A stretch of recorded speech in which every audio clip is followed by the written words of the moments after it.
I was not born to be a queen. I was born a daughter in a quiet desert household where no one imagined I would ever sit on a throne or command the loyalty of soldiers. My name is Yasmeen Al-Sadiq, and the story you are about to hear is not one I tell lightly. I speak now with the weight of every memory pressing against my chest. Each breath I take is a reminder of the roads I walked, the choices I made, and the price that was demanded for following a voice I could no longer ignore. I remember the night air in Al-Rahil, my father's province, warm enough to hold the smell of dates and dust in every corner of the market. I remember the silence that followed the evening prayers, the way the city seemed to pause between day and night. As a child, I followed every rule taught to me. I memorized the prayers, I recited them at the correct times, I lowered my eyes when elders passed, and I carried the honor of my family like a cloak on my shoulders. My father, Hassan al-Sadiq, was a man of standing, respected among governors, feared by his enemies, and trusted by the court of the emir. He raised me to be obedient, graceful, and wise enough to keep a kingdom from collapsing under whispers. The palace did not come into my life suddenly. It came in pieces. First, a meeting arranged by two families seeking stronger ties. Then, an invitation to dine at the emir's private table. Later, a proposal was spoken not as a question but as a solution for peace. I was young, barely 20, and I accepted what was placed before me.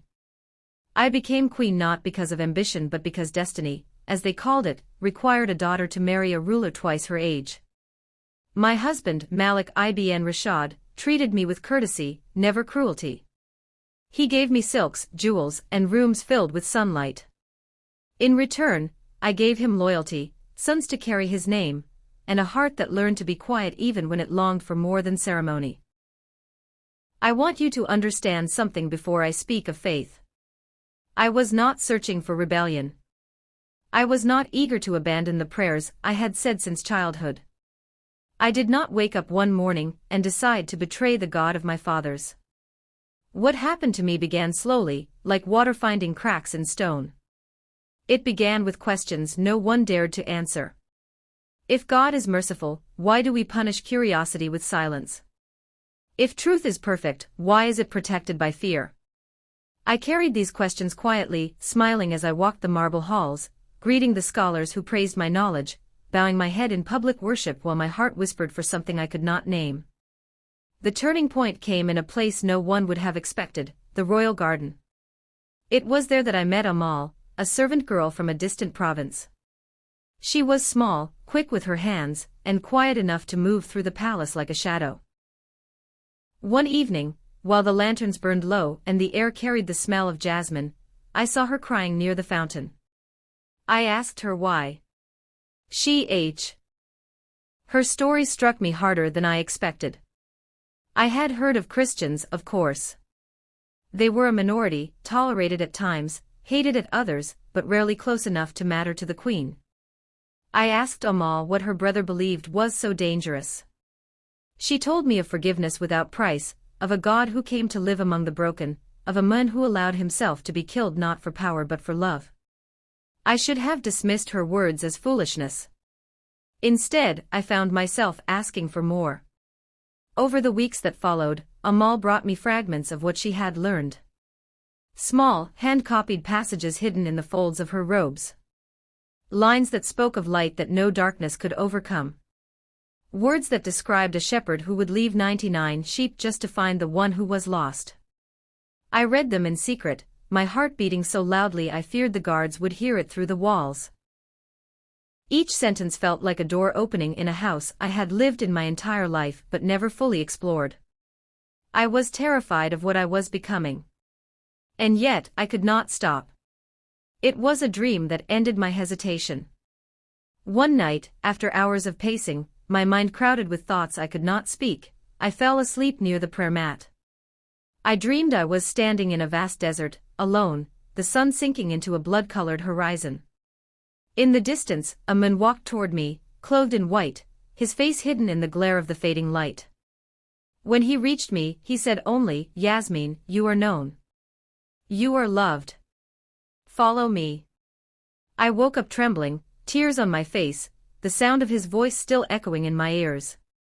I tried to dismiss it, but peace, real, impossible peace, flooded me in a way I had never known.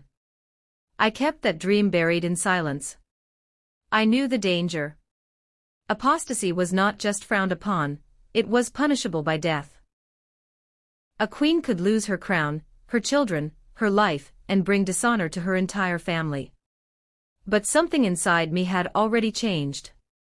I found myself speaking to Jesus in the quiet hours before dawn, whispering prayers I barely understood, asking him to lead me, to make sense of the path I was on.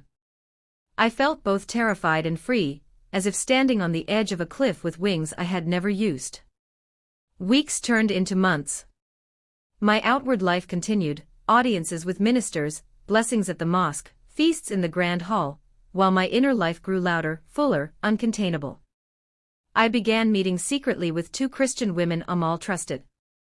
We gathered in a hidden room behind the laundry quarters, candles flickering, voices low. There, for the first time, I heard the gospel read aloud, the story of a God who humbled himself, who washed the feet of his followers, who chose suffering instead of vengeance. I listened hungry, each word cutting through layers of fear and pride. One night, I whispered the prayer they taught me, giving my life to Christ, surrendering the throne of my heart to a king I had never seen, but now knew was real.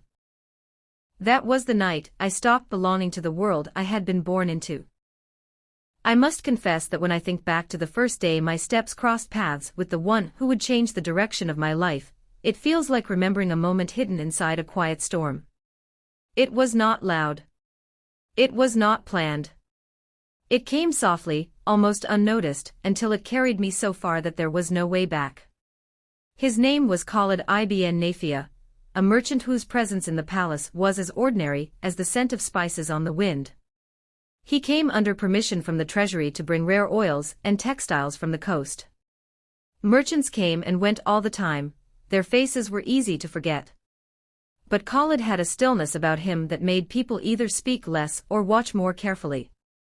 His words were few, respectful, never out of place, yet when his eyes met mine during one of the royal receptions, I felt something I could not name, not affection, not suspicion, but a sense that he carried a weight he dared not lay down.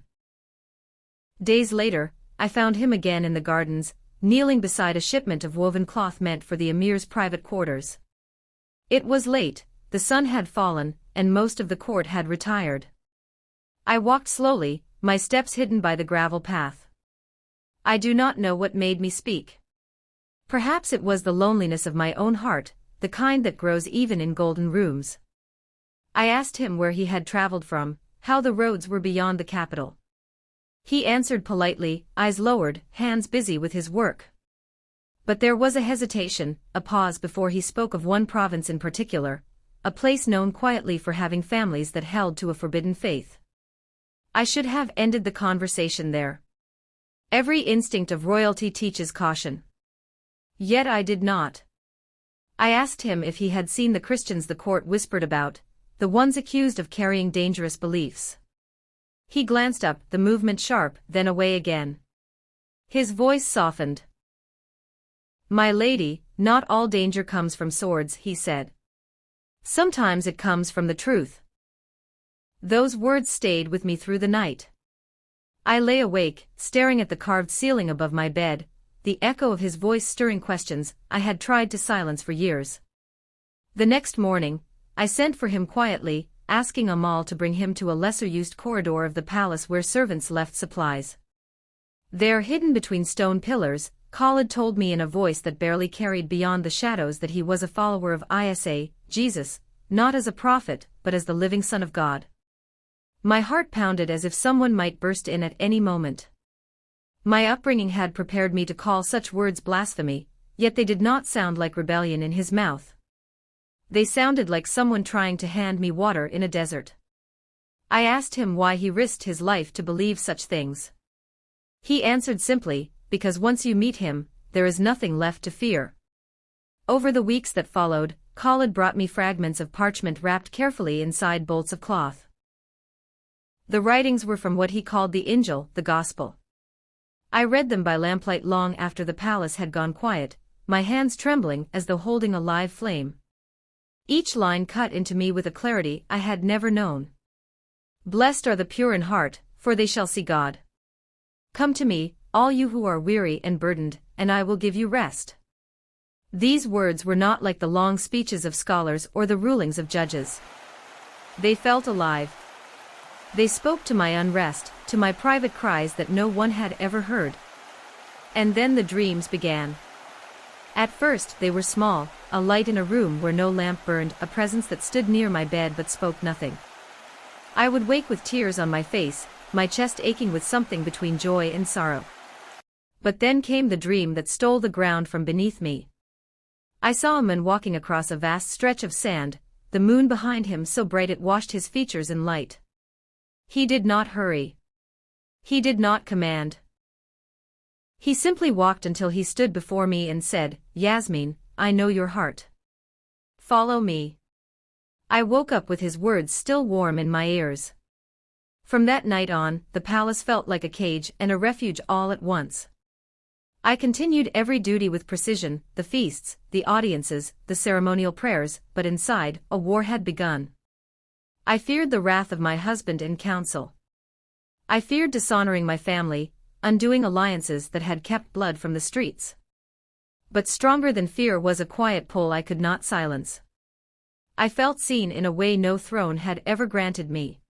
I began to pray in secret, at hours when even the guards slept, my knees pressed into the cold marble floor, my voice barely a whisper. God, I said, if you are real, if Jesus is more than what I have been taught, then show me. I cannot walk blind. I cannot trade one life for another. You must speak.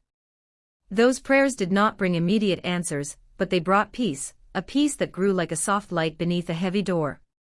It did not make the danger less real. It simply made my heart steady enough to keep walking toward it. The night it happened did not begin with anything unusual. The palace moved through its routine like a living creature that never slept, servants carrying trays through dim corridors, guards whispering as they changed their watch, the soft scrape of sandals over polished stone. I remember sitting near the window of my private chamber, the curtains drawn just enough to let the moonlight touch the floor. I had grown used to silence by then, hiding every movement of my heart behind the calm mask of a queen. Yet that night, silence felt like an invitation. It was as if the world itself had stepped aside, waiting for something to unfold. Amal came to me trembling. She rarely knocked, for she was clever enough to slip into my room unnoticed, but that night she struck the door with her fist so quietly that even I almost missed it. When I opened it, her face was pale, her breath uneven. "My lady," she said, "please, my sister is dying." I felt my stomach tighten. Amal's younger sister had served in the lower kitchens, a quiet girl who smiled with her eyes but rarely spoke. She had taken ill weeks before, and I had arranged for physicians, medicine, everything a royal household could provide. Nothing had worked. The girl had grown weaker, thinner, her voice now only a faint whisper carried through the corridors. Amal's tears fell onto the sleeves of her dress as she begged me to come. We walked quickly through hidden paths, avoiding the main halls. I remember the weight of every step, the way the sound of our sandals seemed louder than the usual noise of the palace. When we reached the storage quarters behind the kitchens, Amal's sister lay on a woven mat, her lips cracked, her breathing shallow and uneven. The smell of sickness filled the room, sour and heavy. The other servants had cleared away, no one wanted to be accused of harboring a disease that might draw attention. I knelt beside her, my own hands shaking. Amal looked at me with eyes that carried both fear and a desperate hope. "You read his words," she whispered. "Will you ask him?" I had never prayed aloud in Jesus' name. I had read, I had whispered in secret, I had begged God for clarity. But there on that rough mat in the shadows of my own palace, something within me moved beyond fear. I placed my hand over the girl's forehead, feeling the heat of fever that had refused to break. My voice was so quiet it felt as though I was speaking to the air itself. "Jesus," I said, "if you are who you say you are, if you see her the way you claim to see every lost sheep, then touch her now. Not for my sake, not for hers alone, but because I must know you are real." For a moment, nothing happened. I felt foolish, my heart pounding like a prisoner's drum. Then Amal gasped, her hands flying to her mouth. The girl stirred, her chest rising deeper than it had in days. Her eyes opened slowly, not wide with shock but gently, as if waking from a long sleep. She whispered her sister's name, and asked for water. I sat frozen, my hand still on her brow, now cool to the touch. Amal began to cry openly, pulling her sister into her arms, repeating over and over, "Praise be to God, praise be to God." I felt my own tears fall, but they were not from sadness or even relief. They came from something that shook the core of my being, the sudden, undeniable realization that the man in white from my dreams had not been a dream at all. He had answered. He had come. That night I returned to my chamber with a different woman. I did not sleep. I sat at the foot of my bed, staring at the floor where my tears left dark spots on the woven rug. I whispered the words I had long resisted, words that felt like surrender and freedom all at once. Jesus, I believe. I give you everything, even my crown, even my name, even my life. Whatever comes, I will follow you. The next day the world looked the same. Guards at their posts, servants moving like streams of quiet labor, my husband speaking of trade routes and tax levies, but everything inside me had shifted. I was no longer theirs, though I still wore their robes.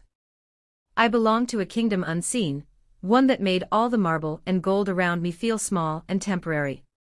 I began to act carefully, like a thief who steals not jewels but mercy.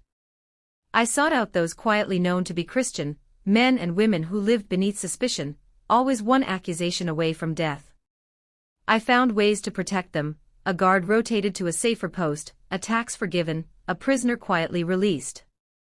I arranged for food to reach families cut off from the markets. I did what I could without drawing the sword of suspicion upon them or myself. Each act felt like a seed planted in dry soil, small, hidden, but alive. Weeks later, Khalid returned. I asked him for something I barely dared to say aloud, baptism. He looked at me with a mixture of sorrow and awe, knowing what it meant for someone in my position. But he did not refuse. One night, when the moon hid behind thick clouds and even the guards complained of the chill, Amal led me through a back passage to a small courtyard used for washing linens.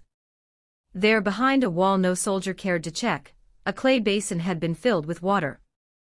3 believers stood silently, their faces lined with courage. I stepped forward, removed the heavy ornaments from my head and wrists, and placed them gently on the stone ledge. Khalid looked at me and said quietly, "When you go under, you leave behind what you were. When you rise, you carry only him." I nodded, my throat tight with both fear and longing. I knelt into the basin, the water cold against my skin. He spoke the words that sealed my life to Christ, then lowered me beneath the surface. For one breathless moment, the world above disappeared. When I rose, water streaming from my hair, I felt no crown, no throne, no fear, only peace, like warm light breaking through a long night. I returned to my chambers soaked not only in water but in certainty. The danger remained, I could feel it pressing like the weight of a sealed door ready to burst. Yet it no longer owned me. My heart was quiet. My steps were steady. I knew I could be discovered at any time. But I also knew that nothing, not my husband, not the council, not even death, could take from me the one I had found. I had begun to believe, perhaps foolishly, that what was hidden might remain hidden. For weeks my steps were careful, my voice steady, my gestures deliberate. I learned how to carry scripture not in my hands but in my heart, how to let the weight of faith sit silently behind my eyes while I played the role everyone expected. I smiled at feasts. I listened to merchants. I stood beside my husband while decrees were announced. All the while, I held a secret that made the world look like a fragile shell about to crack. The first crack came quietly. It always does. It was not a shout or a public accusation. It was a glance held too long by someone who knew me well, a question that landed in the air and stayed there, waiting. My cousin, Haroun, a man who had been more like a brother since childhood, came to see me one evening. He spoke of ordinary things, the health of my sons, the harvest in the northern provinces, a shipment of rare horses arriving from the coast. Then, as if throwing a stone into still water, he said, "You've been different. Your prayers are shorter. Your eyes look past the mullah when he speaks. Has something changed in you?" I smiled the way I had practiced, but I felt my chest tighten. "We all grow older, Haroun. Perhaps you are seeing only the weight of responsibility." He nodded, but his eyes did not leave mine. "Responsibility does not make the heart quieter," he said. "It makes it harder." Then he leaned closer, lowering his voice until it was barely breathing. "They are watching you." Those words followed me into every room after that. The council's gazes lingered. Servants moved a little too carefully when near me. Guards shifted their weight as if listening not only with their ears but with their suspicion. Whispers rose like smoke in hallways. Once, while crossing the courtyard, I heard my own name tucked between words like apostasy and betrayal. I tightened the circle around me. Amal stayed away for her own safety. Khalid left the city, disappearing into the network of traders who knew how to move like water through cracks no one else noticed. I kept my head bowed in prayer halls, recited every line required of me, spoke of loyalty when asked, all while my heart beat like a drum of war inside a city about to turn on itself. The summons came at night. It always comes at night, when walls cannot protect you and silence feels like judgment. 2 guards I had known for years entered my chamber, with eyes that would not meet mine. One spoke the words flatly, as if they had been drilled into him like orders for a funeral march. "The council requires your presence." They gave me no time to dress fully, no chance to summon dignity. My crown was left behind on a cushion that would never again touch my head. They walked me through corridors I had walked 1,000 times, only now each step sounded hollow, like a procession for the dead. The palace did not shout, it swallowed the noise, every sound muffled by the heavy air of betrayal. The council chamber smelled of incense and cold iron. My husband sat at the head, his face carved into something I could not read. Around him, men who had once bowed at my words now leaned back in their seats, arms folded, eyes sharp. The accusations were spoken formally, each syllable hitting like a hammer. I had turned from the faith of our fathers. I had aligned myself with an outlawed belief. I had committed treason not with armies but with prayers. They asked me to deny it. They gave me a way back, a path of words I could speak that would restore my status, my safety, my life. All I had to do was declare that Isa was a prophet and not the Son of God, that the gospel was a lie, that the waters of baptism had meant nothing. I looked at the men before me, men I had served, advised, even protected with decisions that had cost me sleep and blood. I looked at my husband who had shared my bed, my table, and my children's laughter. I felt the weight of what they were asking. But I also felt something stronger, the unshakable presence of the one who had found me in dreams, in secret rooms, in the quiet prayers of the night. My voice did not rise. It did not need to. It simply held steady, the way a tree holds when the wind screams against it. I would rather hang upside down for eternity than deny my Lord for 1 second. The chamber fell into a silence that burned. No one shouted. No one wept. The decision had been made before the trial ever began. 2 guards stepped forward. I did not resist. They tore the rings from my fingers, the silks from my shoulders, the name of Queen from my lips. They led me not to my chambers but to a stone room beneath the palace, its only light a slit of moon that crawled across the floor like a dying thing. There in the dark, the weight of betrayal finally settled.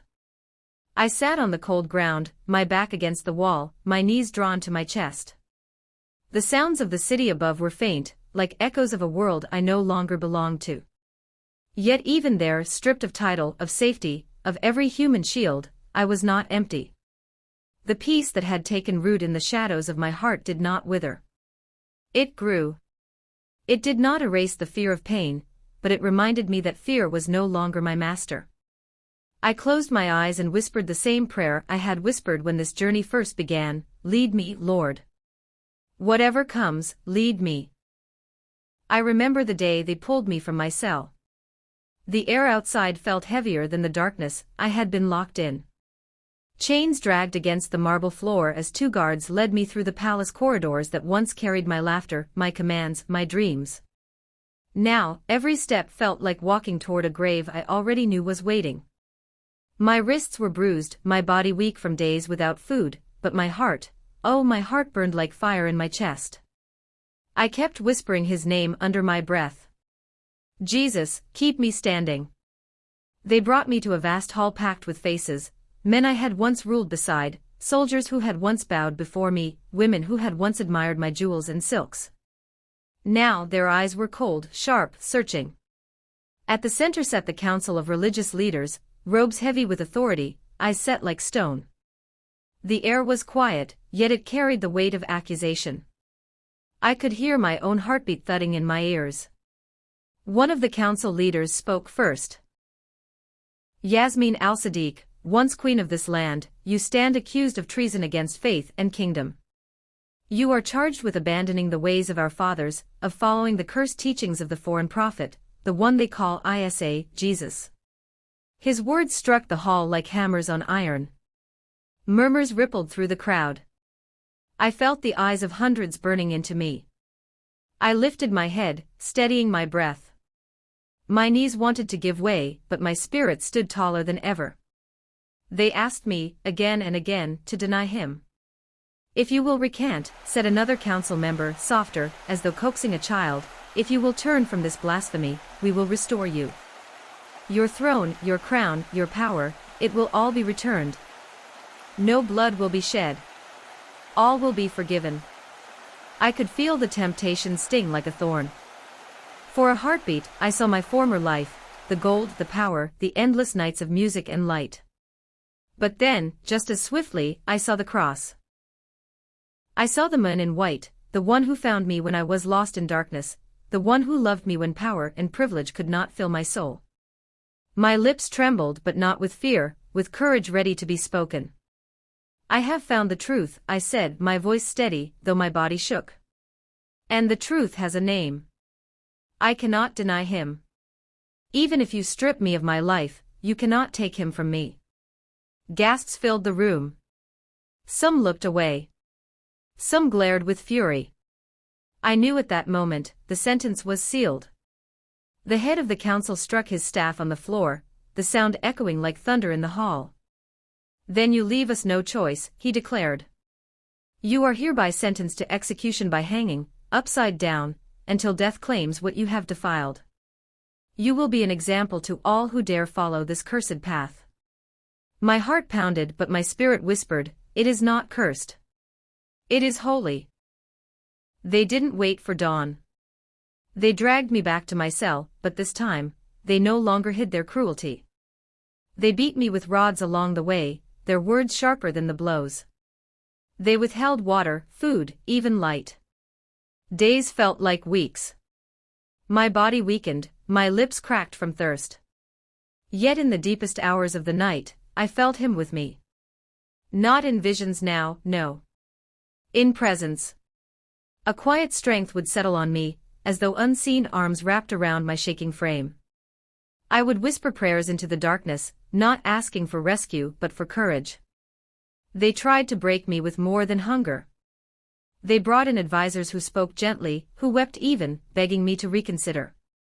Yasmeen, one said, kneeling by my cell bars, we grew up together. I know your heart. Don't do this to yourself. Don't let them kill you for this foreign god. I looked at him, tears filling my eyes, but not from fear. I am not dying for a foreign god, I said quietly. I am living for the one who made me, the one who gave his life for mine. Other prisoners heard me pray. They whispered to me through the walls. Some mocked, some asked questions. But I noticed, after days of silence, that their tone changed. They began to ask about Jesus I would not deny. One old prisoner, a thief, spoke in the darkness one night. If he can give you peace here, chained and starving, then maybe. He's worth knowing. My heart swelled with a hope that burned hotter than fear. When they finally came for me again, I was ready, not because I was strong, but because he was. They stripped me of the last of my royal garments, replacing them with coarse rags. They tied my hands, then my ankles, reading the sentence again, for all to hear. But I barely listened. My thoughts were on him. On the promise of life beyond this pain. On the kingdom not built with marble or gold but with love everlasting. I did not scream. I did not curse them. I only said, as they dragged me to the place of death, I would rather hang upside down for eternity than deny my Lord for 1 second. Some spat at me. Others turned their faces away. But a few stared, silent, shaken, as though something in them knew this was no madness. This was conviction. This was the truth. And with that, I walked into the shadow of death, unbroken. The morning of my death did not come with fury or trumpet blasts. It came like a thief, quiet, cold, heavy with a silence that felt like the world was holding its breath. I could hear footsteps before I could see light. The clatter of chains, the hushed tones of guards, the sound of leather belts tightening around swords. The door to my cell creaked open, and the light stabbed my eyes. For a moment I couldn't see their faces, only silhouettes, dark against the rising sun behind them. Queen Yasmeen, one of them said, though my title no longer belonged to me. His voice carried no hatred, only a tired weight. It is time. Time. I had thought of that word so often in those long, endless nights, time for rescue, time for a miracle, time for courage. And now time to die. They bound my wrists again, though they need not have bothered. I was too weak to resist. My ankles trembled as I tried to stand, the chains biting into my swollen skin. Each step felt as if I was walking through water, slow, heavy, almost floating in a strange stillness. The palace that had once been a place of gold and laughter now looked like a tomb. Even the guards seemed reluctant to meet my eyes. One of them, the youngest, wouldn't stop glancing at me as though he wanted to speak, but fear sealed his mouth shut. They led me through streets that had been cleared for my procession of shame. But the people were there, thousands of them, standing in tense silence. No cheers, no curses. Only a heavy, trembling hush. Mothers held their children closer. Old men stood with bowed heads. I heard whispers float through the air like fragile threads. She was our queen, they say she betrayed the faith, but look at her, does she look like a traitor? I kept my head high, though my body begged me to collapse. I looked at them not with pride but with love, with the kind of aching tenderness you feel for those who cannot yet see the light you have seen. My lips moved silently as I prayed, Father, let them know. Let them see not me but you. When we reached the place of execution, my breath caught in my chest. A tall wooden beam, ropes dangling, a frame of humiliation, stood like a dark sentinel against the morning sky. I could smell the dust, the sweat, the faint trace of blood from punishments long past. My heart thudded once, hard, deep, and then slowed. I had feared this moment for weeks, but now that it was here, a strange peace settled over me like a soft cloak. They read the charges again, not for my sake but for the crowd. Yasmeen Al-Sadiq, once queen, now apostate, has abandoned the true faith, embraced the false teachings of the prophet Jesus, and refused every offer of mercy. Today she will pay with her life. Their words floated above me, meaningless compared to the whisper I heard in my soul. I am with you always, even to the end of the age. They tied my ankles first. I felt the coarse rope scrape against my skin, each knot tightening like the slow turning of fate. Then my wrists were bound behind my back. The world seemed to narrow, sound becoming distant, like I was standing at the edge of two worlds, one fading, one opening. The guards looked at me, waiting for tears, for begging, for rage. I gave them none. I gave them only a quiet voice that broke the silence. I forgive you, I said, barely more than a whisper, but it carried. I could feel the words ripple through the crowd like a breath of wind. I forgive you, all of you. You do not know what you are doing. I pray the Lord opens your eyes. They hoisted me up. The world turned as my body inverted, blood rushing to my head, the earth spinning into sky, the sky into earth. Pain flared in my chest, in my neck, but it was a distant echo compared to the swell of prayer rising from my heart. From this upside-down world, I saw the faces in the crowd. Tears streaming from some, confusion in others, hardened stone in a few. But I saw cracks. Cracks in hearts that once felt like walls. I began to pray aloud, not in a royal tone, not in ceremonial phrases, but in raw, breaking honesty. Lord Jesus, into your hands I give everything, my pain, my fear, my last breath. Forgive them, Father, for they do not know what they are doing. Bless this nation. Let them find you. Let them know the love that found me. A murmur swept through the crowd. A woman wept openly. A soldier dropped his spear, hands shaking. A council member turned his face away, unable to watch. The silence broke not with curses, but with questions whispered like dangerous hope. Could it be true? What kind of faith gives peace at death? Why does she love us when we have hated her? The sky began to shift. Clouds gathered where the morning had been clear. The wind picked up, swirling dust around the platform. The ropes groaned under the strain. Somewhere deep under the city, a rumble sounded, faint, like a growl from the earth itself. People looked up, uneasy. A tremor ran through the ground, subtle at first, then stronger. Stones rattled against each other. Horses reared, crying out. Shouts rose as the tremor grew into a quake that shook the very pillars of the marketplace. And then, a break in the clouds. A shaft of light, bright, unearthly, piercing, cut through the swirling sky and fell across the place where I hung. The light was warm, soft, unlike the sun, as if the heavens themselves had leaned down. A gasp rose from the crowd like one voice. Many fell to their knees, faces to the ground. Some cried out prayers they had never spoken before.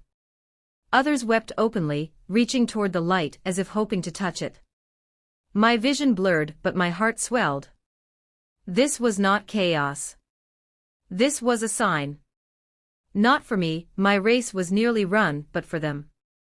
For the watching, doubting, aching souls who had seen a queen become a prisoner become a believer become a witness. My breaths grew shorter. My body trembled, not from fear but from the weakening pulse of a vessel ready to be emptied. I whispered my final prayer, soft but sure, into your hands, Lord Jesus, I commit my spirit. I am yours. I have always been yours. The world faded. Not into darkness, no. Into light. And as I left that broken body behind, I heard the sound of voices rising, not in rebellion but in repentance. Soldiers dropping to their knees. Council members tearing their robes. People crying out for the mercy of the one they had mocked. The ground settled, but the shaking of hearts had just begun. I had been condemned to die in shame, but he had turned my death into a trumpet of truth. My last breath became the seed of 1,000 new ones. And in that moment, upside down, dying, yet freer than I had ever been, I knew love had won. I did not see the years that followed with my eyes.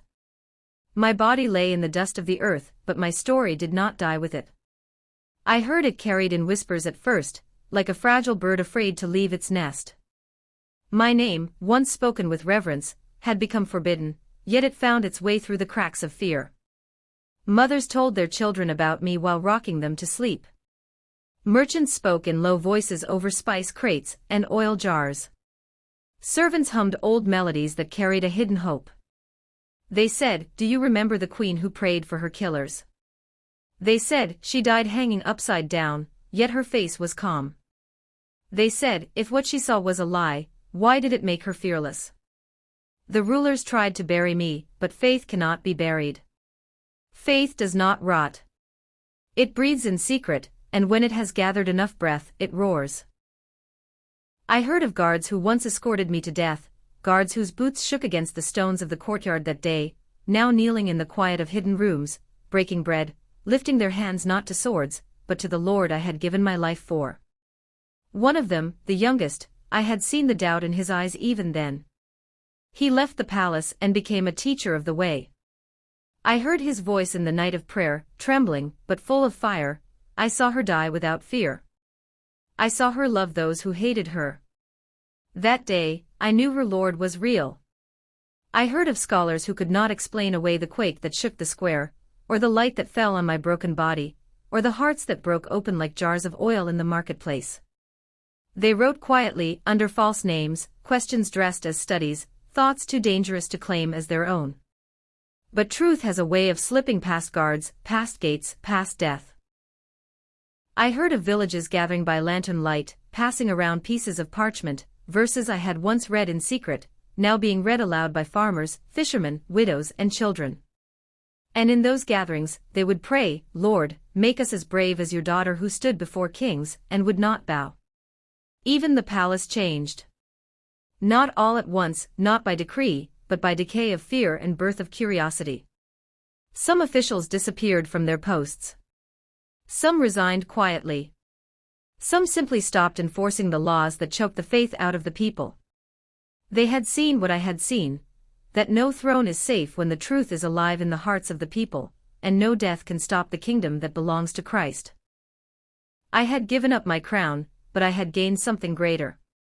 They had stripped me of jewels and silks, but they could not strip me of what he gave me, a name written in his book, a place at his table, a joy that even death had no power over. Years later, I heard them call me not queen, not traitor, but witness. They said I had lit a lamp, and the darkness had not been able to put it out. My story, they said, had become a seed, and now the ground of an entire nation was breaking open with life. I do not glory in my name. I glory in his. My death was not an ending, only the moment when his light burned through every wall that had kept him hidden. And if I could speak to you now, if this voice could find its way through the years and into your heart, I would tell you what I told the council, what I told the guards, what I told my own trembling soul in the cell that smelled of dust and fear. Truth may cost you everything, but it gives you more than the world could ever take away. My crown was taken from me on earth, yes. But when I closed my eyes for the last time, I felt another crown placed upon my head, not gold, not gems, but light, pure and endless, placed there by the hands of the King who himself wore thorns for me. And in that moment, I knew I had lost nothing. I had gained everything.